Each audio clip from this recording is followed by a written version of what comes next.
There's a lot of, young kids out there playing that now get to see that the quarterback position doesn't have to look just one way. There are plenty of different ways it could be. Jason, when you're growing up, what was it that you said, you know what, I want to play football, but I want to be the quarterback? And who did you look up to during that process to get to the NFL?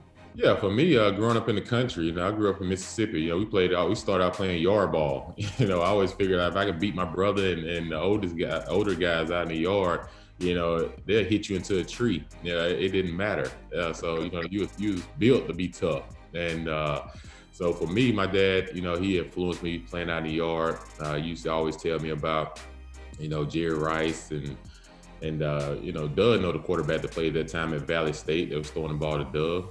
Pernell Dickerson. Yes, sir. So, I got a chance to meet him and everything. So hearing about that, I used to go to SWAC games growing up. And that's where my daddy went to college at. So going to the HBCUs, I used to go watch Steve McNair play a lot. And Steve McNair grew up 17 minutes from where I grew up. And just seeing him in person, like put on the show at that level and being finished third in the Heisman Trophy. And when you go to the games, the stadium will be packed. And then, of course, watching Doug, when you're young, I'm almost a teenager this time, and he wins the Super Bowl as the first African-American quarterback. And so, there was hope. And anytime you can see hope, it gives you confidence. And I think for me, being able to go to Auburn, where I've seen guys that played before me that was black quarterbacks, where Coach Pat Dye had allowed guys to play that position. And then for me to go on there and to carry that tradition on and us to win and go undefeated, I think open the door for Cam. And it's all about what the people do before you that opens up the doors for the guys that come behind you. That's why I always feel like when you play this position and you get into that role, you carry more than just what you do on the field, but what you do off the field, because you're paying it forward. And it's not just about you. And I think the quicker the guys can think that way and understand it's not just about them, it's about everyone you're building for the next that's coming after you. I think then you start to take that mentality, like Doug say, then you don't call it as such as, the African-American quarterback or the white quarterback. Then it's all about, it's a brotherhood, really, when you talk about quarterbacks. A lot of quarterbacks get together in golf in the off season and stuff. But for me, like you said, being an African-American, those were guys I looked up to. And I always watched the way that Warren Moon played the game. And then, like I say, Cunningham, who was a tall, lanky quarterback at the same time. Doug, you was lanky as well. But I got a chance to see these guys play and do it at a high level. And like I said, just an inch of hope, it gave me all the confidence I needed. Guys are getting the opportunities today. But as we kind of started here, 25% of the quarterbacks are African American. Where do we need to go? Where do you believe that we need to be to really have that level playing field? I really think the playing field is getting level from a standpoint of giving them the opportunity. It's all about an opportunity. Forget about the skin color. Think about your team. Think about the leadership. What can they do? And like I say, with 25% in, and you got some more young guys coming in, you got some guys on the bench right now that probably can play in some other places if given the opportunity. Everything in life is about a chance. If you're not given a chance, it's not going to be a chance. And I think these guys, with the talent that they have in here now and coming in, going to demand an opportunity if you want to win. I think that's the bottom line. Do you want to win? Do you want to put the best player on the field? Well, let's go with it. And I think that's where we are. Yeah, I know anyone can say, hey, we're going to give you a job, but how do you keep the job? It's not just about saying you have the job. And I think for us, it's continue to grow and continue to pour back into the communities, like showing face. I know right now we have COVID going on, but the more that these guys can go back, they can put on camps and things. So that's how it got me tied into the game. Steve McNair used to put a camp on every year, quarterback camp, and I used to go to it. And just to hear him talk and be able to reach and touch him and hear from him meant the world to me. So I think the more that these guys can go back and forth back into the community, but also understand, like, from a coaching standpoint, I think where we can improve is just getting more African-American coaches, guys that want to get into the business and everything, because I feel like there are guys out there that are very applicable. It's not like I sit on the sideline, I just say, hey, I see this on TV from watching the game yesterday, but you got to think, Bruce Sayers had Todd Bowles and Byron Leftwich, two black coordinators. And then you think about Kansas City, they have a black offensive coordinator. So, the times of saying, oh, black coaches can't think or black players can't think, that's over with. That's done. It's been a proven fact that, we're now in a position where you're seeing guys have done it at the highest level, young and older. And I think it's time that we get rid of that stigma. Like, you hire a coach based off what a coach can do about rallying a football team and based off his skin color, because we can get the job done. When you think about a standpoint of black quarterbacks, it's the same way. You can get the job done. And that's what I was saying. Like, when you're in this position, you have to be able to carry the weight, because not everything is going to be so easy. Do we still have to do things 2 to 3 times better at the position? Yes, we do. But at the same time, like Doug said, you have an opportunity now in front of you, and we get paid very well now. It's just the fact that, you have a year or 2 good years, and all of a sudden you get $100 million contract.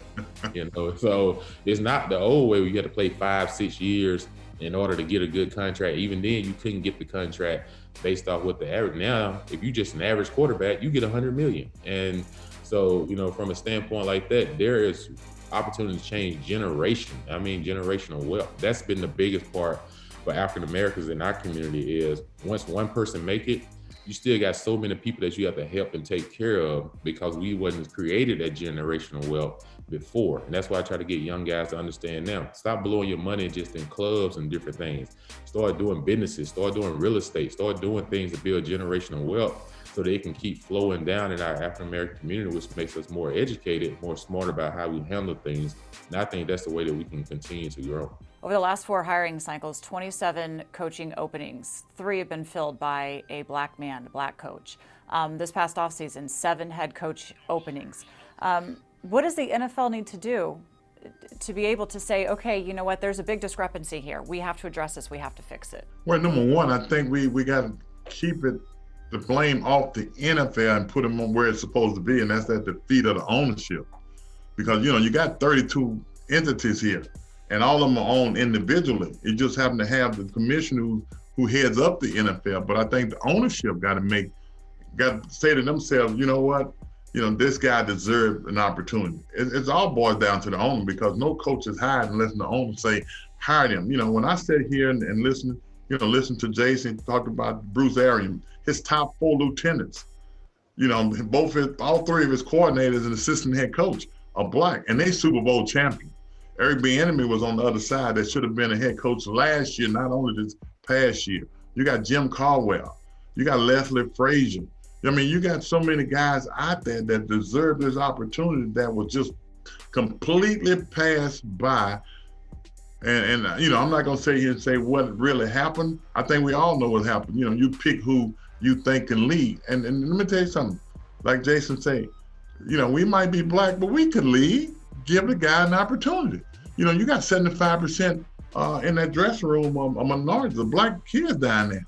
You know what it makes you feel like when you got somebody of color as the coach, and you got 75, them guys downstairs gonna respect that guy up there so much more, because you know why? They understood what it took for him to be there, so they gonna play their behinds off to try to make sure he make it. Now, don't get me wrong, you got to have some talent too now. It ain't gonna just happen because you're black and ain't got nobody. But none of those guys who's in position, you can't call them that they don't know what they're doing, they don't have leadership, because they all have leadership. All you got to do is look at their track record and see what has happened. We talk about the NFL now. It's the same thing as happening in the NC2A too. When you think about the records of black coaches being hired, out of about 15 jobs opening between colleges, I'm talking about the Power 5 colleges and the NFL, we're something like 2 and 15 or so. What happened through this NFL thing, the NC2A was able to just sneak them in, because all the criticism was going to the National Football League, and nobody was hitting them. But it's on both sides of the track. And Jason, look, the rest of the league still has a ways to go. We can talk a bit about coaching, but front offices as well.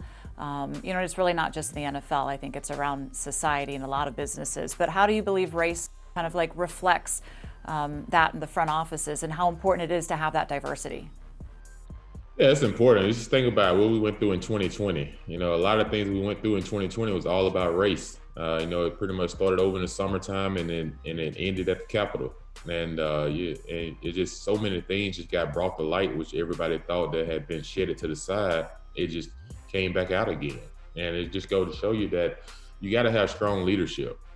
And that's in everything. And you got to be diverse, because you got to be able to pick and choose, not just from black and white, but even from Asian, from Mexican, from, other nationalities and ethnicity groups, because the simple fact is you got to hear other people in order to know them. And if you never can hear them, then how can you ever know them? And I think that's the other part about this is you think about what Doug said, how things have come around 2 times fold from 1937 to where we are now in 2021. Like, you want to continue to get better. I just feel like we're still 25 years behind the ball. We should have been 25 years ahead of where we are right now. But because the simple fact is, we're not able to let go of the past sometimes, and we're not able to come together and move forward, because it's all a power struggle. And once we start to realize like we're stronger together than we are divided, and then that's when we start to move forward. But everyone has to take on that mindset. And that's why I feel like that's how you improve. But until everyone starts to take that mindset on, we're going to always keep staggering. We'll move forward and take 2 steps back. Like, every time, you can't continue to do that as a country. You can't continue to do that in these franchises. And I feel like from an NFL standpoint, we moved forward 4 or 5 years ago with black coaches, and then also we've taken 3 steps backwards. Now we're trying to find a way how we move back 2 times forward. And the thing is, Jim Caldwell coached Peyton Manning. Like, people don't realize, like, it wasn't just the head coach. Tony Dungy was his head coach, which was a great coach. He was African-American. But then you got Jim Caldwell, who was his quarterback coach and offense coordinator. And then Jim Caldwell went to Detroit and won in Detroit, went to the playoffs twice. And then all of a sudden they have 1 off year and he's fired. You mean tell me this guy cannot be a head coach in the National Football League? Like Leslie Frazier can't be a head coach in the National Football League. Like, it's just, it's all about people do things that they like. Right now, we're so much of a noise population as far as like color issue. And once we start to calm the noise down, I think you'll start to see some of these owners hire more African-American coaches, because right now, for them, it's all about putting seats in the stands and making that dollar. And until they start to understand, like, look, you're in the biggest influence of power, you can make a lot of change. Once they start to see it that way instead of the other way, then things will get better. Well, I think all you got to do is look back to all the way back to 1937 when this franchise started, when the owner at that particular time didn't even want a black player to play. Bobby Mitchell got a chance to play in 1961 here. You talking about a franchise that had the first black, had Bobby Mitchell being the first black player to play here. You had myself being the first black quarterback to play in the Super Bowl. Then you got Jason Wright, the first black president. Now we got a black general manager. And then, like I said, I move away from the other side of the fence over into the business side. And we had that meeting every week. When I look on that screen and see the diversity within this organization, I would have to say from 1986, when I got here, only Bobby Mitchell was assistant general manager. And I went to Bobby's office every day because Bobby Mitchell was a black man as an assistant general manager in the National Football League. That was big to me.